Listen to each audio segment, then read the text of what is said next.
शुरुआत करने जा रहे हैं एक ऐसी खबर से जिस खबर को सुनकर देखकर आपका सीना चौड़ा हो जाएगा। भारत को रक्षा क्षेत्र में बड़ी कामयाबी मिली है। मोदी सरकार की जंगी जुनूनियत खत्ते को तबाही के दहाने पर ले आई नया भारत। बहुत बड़ी अपडेट हम आपको दे दे, डीआरडीओ की अब तक की सबसे बड़ी सफलता। दरअसल डीआरडीओ लेकर आ गया है आसमान का नया सिकंदर आर्चर एनजी यानी कि नेक्स्ट जनरेशन ड्रोन।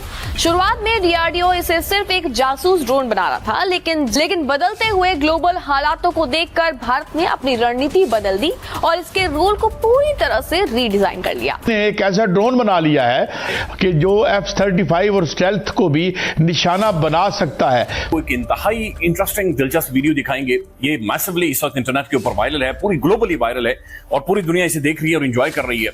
लेकिन अभी जब आप पाकिस्तान की तरफ देखते हैं, पाकिस्तान के मीडिया की या पाकिस्तान के अंदर होने वाली खबरों की तरफ देखते हैं तो आप बड़े हैरान होते हैं। आज मैं प्रोग्राम का आगाज एक ऐसी खबर से कर रही हूँ कि जिसको सुनकर कुछ देर के लिए मेरे हवास साथ छोड़ गए थे। तो ये एक केस है, आप चूंकि एक तवील अरसा आपने इस सिक्योरिटी के दश्त में गुजारा है, तो ये एक ऐसा दौर आया, आप देख रहे हैं कि ये अब बहुत से मुल्कों में ये टेक्नोलॉजी सरायत कर रही है, विच इज गुड परहैप्स कि अब किसी एक मुल्क की बालादस्ती नहीं रहेगी। चल ये ड्रोन जमीन से 30,000 फीट से भी ज्यादा की ऊंचाई पर उड़ने की ताकत रखता है।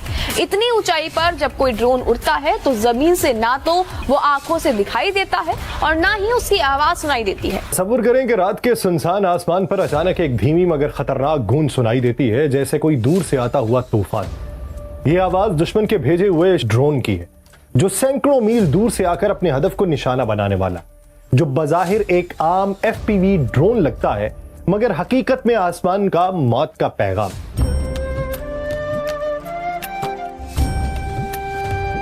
जय हिंद दोस्तों, MDM न्यूज HD चैनल में आपका स्वागत है। दोस्तों, भारत ने दुनिया का सबसे घातक ड्रोन बना लिया है जो 30,000 फीट की ऊंचाई से दुश्मन को पलक झपकते ही तबाह करने की ताकत रखता है। आर्चर NG UAV नाम का ये ड्रोन्स अब दुनिया भर की सेनाओं की नींद उड़ा चुका है, क्योंकि इसके रडार को चकमा देने की तकनीक और सटीक प्रहार करने की क्षमता इसे किसी भी एयर डिफेंस सिस्टम के लिए काल बना देती है। ये ड्रोन करीब 29 घंटे तक आसमान में रहकर दुश्मनों की हर चाल पर नजर रख सकता है और इसकी स्टेल्थ डिजाइन इसे किसी भी रडार की पकड़ से बाहर रखती है। इसमें अत्याधुनिक गाइडेड मिसाइल और एंटी टैंक बम फिट किए गए हैं, जो इसे बेहद खतरनाक और सटीक हथियार बनाते हैं। भारत की इस बढ़ती सैन्य ताकत को देखकर पूरी दुनिया हैरान है और हमारे पड़ोसी देश तो इसे देखकर अब काफ़ी तनाव में हैं। अपनी राय आप कमेंट करके ज़रूर बताएं। चलिए आइए देखते हैं पाकिस्तानी मीडिया का रिएक्शन। और वीडियो शुरू करने से पहले आपसे रिक्वेस्ट है, वीडियो को लाइक करें, चैनल को सब्सक्राइब करें और बेल आइकन को दबाना न भूलें। जय हिंद। ये आवाज़ दुश्मन के भेजे हुए इस ड्रोन की है, जो सैकड़ों मील दूर से आकर अपने हदफ को निशाना बनाने वाला। ये इतनी तेज रफ्तारी से उड़ता है कि गोया किसी ने गोली को परों से बांध दिया। 315 किलोमीटर फी घंटा की रफ्तार इसे एक ऐसे कातिल परिंदे में बदलती है जो अपने शिकार को मोहलत नहीं देता। दुश्मन को पता भी नहीं चलेगा कि सिर के ऊपर मौत मंडरा रही है। एक बार टेक ऑफ करने के बाद ये लगातार 24 से 29 घंटों तक आसमान में टिक सकता है, यानी पूरा एक दिन और रात बिना थके बिना रुके दुश्मन पर नजर रख सकता है। इसकी मारक क्षमता की बात करें तो इसके पंखों के नीचे 4 ऐसे पॉइंट्स फिट किए गए हैं जहां पर लेजर गाइडेड बम और एंटी टेक गाइडेड मिसाइलें आसानी से फिट की जा सकती हैं। फौज का ड्रोन मुकाबला, आत्मनिर्भर भारत के साए में मोदी का जंगी जुनून, मोदी सरकार की जंगी जुनूनियत खित्ते को तबाही के दहाने पर ले आई। मोदी का नया भारत अमन नहीं बारूद का राग अलापने में मसरूफ है। अच्छा अफनान साहब, अब ऑब्वियसली मसला ये है कि सफर हम सब कर रहे हैं, चाहे वो वेरी सैड सिचुएशन है, का दिल दहल जाता है कि अल्टीमेटली जिस रूट कॉज की बात कर रहे हैं शफी जान साहब, उस रूट कॉज को यानी उस जड़ को हम कैसे उखाड़ के फेंकेंगे? हमें एक लॉन्ग टर्म स्ट्रैटेजी बनानी पड़ेगी इसके ऊपर, इसके बगैर ये होगा नहीं काम, और वो कंसिस्टेंट होनी चाहिए आपकी सिविल मिलिट्री, क्योंकि अदरवाइज ये फिर वो चलती नहीं है। उसको कंसिस्टेंटली जब तक हम एक डायलॉग के through we need to come up with a solution, और ये हो सकता है कोई मुश्किल काम नहीं है, हमारे पास रिसोर्सेज भी है, हमारे पास सब कुछ है, इंटेंट और हमें पता होना चाहिए करना क्या है। 4 मिलियन बावजूद भी इंडिया की जो डिप्लोमेसी है या प्रोपेगेंडा है वो कामयाब हो गया, हमारा नहीं हुआ, क्यों? अब देखें, सारी की सारी दी एंटायर जो प्रोसेस है आपका, वो ये बताता है कि आपका जो फ्यूचर है वो इस चीज़ से लिंक है कि आपने सस्ती चीज बना के बेचनी है। इंडिया ने अपना डिफेंस बजट भी बढ़ाया है अपनी एयरफोर्स कैपेबिलिटी बढ़ाने के लिए।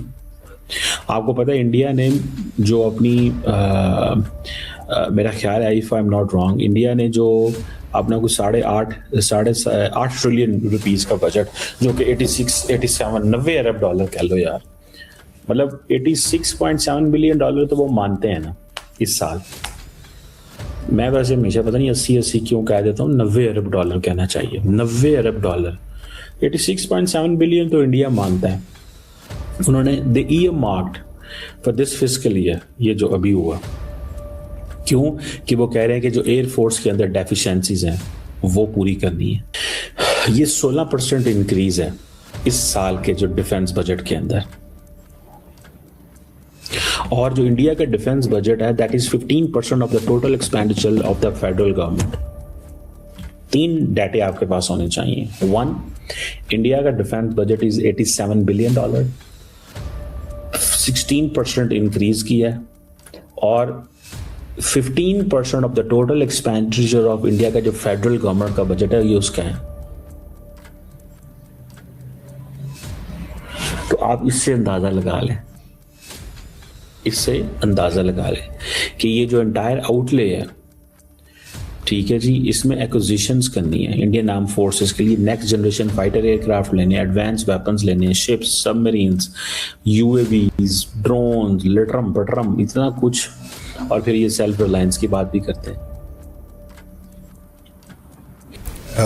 भारत ने एक टेंडर फ्लोट किया है, या क्योंकि उसको जो अपने राफेल तैयारे हैं उनकी मेंटेनेंस के लिए एक ब्रिज सपोर्ट कॉन्ट्रैक्ट करना है, और उस जो डॉक्यूमेंट्स हैं और जिन जहाज़ों के लिए कॉन्ट्रैक्ट करना है उसकी तादाद है 36,